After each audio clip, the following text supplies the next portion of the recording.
আলহামদুলিল্লাহ অর্থ সকল প্রশংসা আল্লাহর জন্য। মহান আল্লাহর মাহাত্ম্য বর্ণনা ও প্রশংসার জন্য আলহামদুলিল্লাহ চেয়ে উত্তম বাক্য আর নেই। আল্লাহ তাআলা শুকরিয়া আদায়কারীদের পছন্দ করেন। হাদিসে এসেছে আল্লাহ তাআলা সবচেয়ে বেশি নিজের প্রশংসা পছন্দ করেন। এজন্য তিনি নিজের প্রশংসা করেছেন এবং আমাদেরও তার প্রশংসার নির্দেশ দিয়েছেন। আলহামদুলিল্লাহর ফজিলত বর্ণনায় নবী করিম সাল্লাল্লাহু আলাইহি ওয়াসাল্লাম বলেছেন, যে ব্যক্তি সূর্যোদয়ের আগে ও সূর্যাস্তের আগে 100 বার আলহামদুলিল্লাহ বলল, সে যেন আল্লাহর পথে জিহাদের জন্য 100টি ঘোড়ার পিঠে মুজাহিদ প্রেরণ করল, অথবা আল্লাহর রাস্তায় 100টি গাজওয়া বা অভিযানে শরিক হল। হাদিসে এসেছে রাসূলুল্লাহ সাল্লাল্লাহু আলাইহি ওয়াসাল্লাম বলেছেন, যদি আমার কোনো উম্মতকে পুরো দুনিয়া দিয়ে দেওয়া হয় আর সে আলহামদুলিল্লাহ বলে, তাহলে এই শব্দ পুরো দুনিয়া থেকে উত্তম।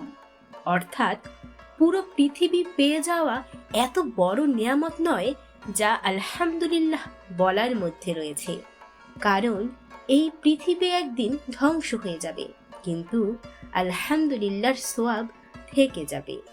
নবীজি সাল্লাল্লাহু আলাইহি ওয়াসাল্লাম আরও বলেছেন, আলহামদুলিল্লাহ মিজানকে পূর্ণ করে দেয়, আর সুবহানাল্লাহ আলহামদুলিল্লাহ শব্দ দুটি আসমান ও জমিনের খালি জায়গা পূর্ণ করে দেয়।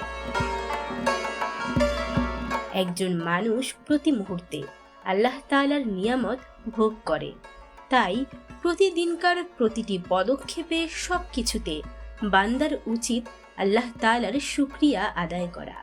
এতেই আল্লাহ খুশি হন। এমনকি দুঃখের সময়ও আলহামদুলিল্লাহ পাঠ করার বিশেষ ফজিলত রয়েছে।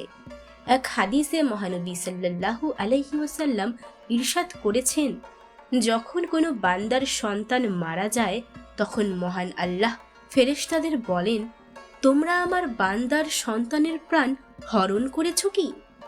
তারা বলেন, হ্যাঁ। তিনি বলেন, তোমরা তার হৃদয়ের ফলকে হনন করেছ? তারা বলেন, হ্যাঁ। তিনি বলেন, সে সময় আমার বান্দা কি বলেছে? তারা বলেন, সে আপনার প্রশংসা করেছে ও ইন্না লিল্লাহি ওয়া ইন্না ইলাইহি রাজিউন পাঠ করেছে। মহান আল্লাহ বলেন, আমার সন্তান হারা বান্দার জন্য জান্নাতের মধ্যে একটি গৃহ নির্মাণ করো, আর তার নাম রাখো বাইতুল হামদ বা প্রশংসা ভবন। অসুস্থ ব্যক্তির আলহামদুলিল্লাহ বলা সম্পর্কে মহান আল্লাহ বলেন, যখন আমি আমার মুমিন বান্দাকে রোগাক্রান্ত করি আর বান্দা সে অবস্থায় আমার প্রশংসা করে আলহামদুলিল্লাহ বলে, তবে সে বিছানা থেকে এমনভাবে উঠে দাঁড়ায় যেন তার মা তাকে ভূমিষ্ঠকালে যেমন জন্মদান করেছিল। মুসলিম উম্মাহকে সবকিছুতে সর্বাবস্থায় আলহামদুলিল্লাহ পাঠ করতে উৎসাহিত করা হয়েছে। আল্লাহ তাআলা আমাদের সবাইকে সুখে দুঃখে আলহামদুলিল্লাহ পড়ার তৌফিক দান করুন।